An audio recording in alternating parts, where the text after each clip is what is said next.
శరవన్నవరాత్రి పర్వదినాలను పురస్కరించుకొని కుప్పం పట్టణ పరిధిలోని తిరుపతి గంగమాంబ దేవాలయంలో ప్రత్యేక పూజలు నిర్వహించనున్నట్టు ఆలయ ప్రధాన అర్చకులు సోమశాస్త్రి తెలిపారు. నేటి నుండి విజయదశమి వరకు ఆలయంలో అమ్మవారికి ప్రత్యేక పూజలు నిర్వహించనున్నామన్నారు. ఇందులో భాగంగా అమ్మవారిని రోజుకు అలంకారంలో వివిధ పుష్పాలతో అలంకరించి పూజలు నిర్వహించనున్నట్లు తెలిపారు. నవరాత్రుల సందర్భంగా భక్తులు అమ్మవారిని దర్శించుకుని అమ్మవారి దీవెనలు పొంది సుఖశాంతులతో జీవించాలని కోరుకున్నారు. అమ్మవారిని దర్శించుకోవడానికి వచ్చిన భక్తులకు తీర్థ ప్రసాదాలు అందించిన ఆలయ పూజారుల బృందం.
జై శ్రీ తిరుపతి గంగమ్మ శరన్నవరాత్రి దసరా మహోత్సవం శ్రీ ప్రసన్న తిరుపతి గంగమాంబ దేవాలయంలో ప్రారంభమైంది.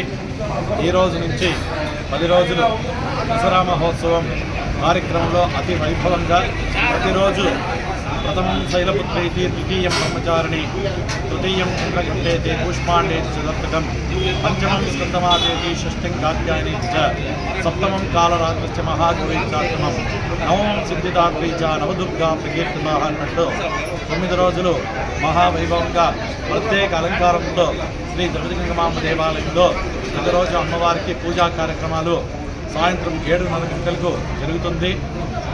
విజయదశమి నాడు మహావైభవంగా పూజలంతా ఉంటుంది. కాబట్టి భక్తాదులంతా సకాలంతో ప్రతిరోజు 7:30కు వచ్చి అమ్మవారి కార్యక్రమంలో పాల్గొని అమ్మవారి కృపా కటాక్షను పాల్గొనాలని కోరుతున్నాం.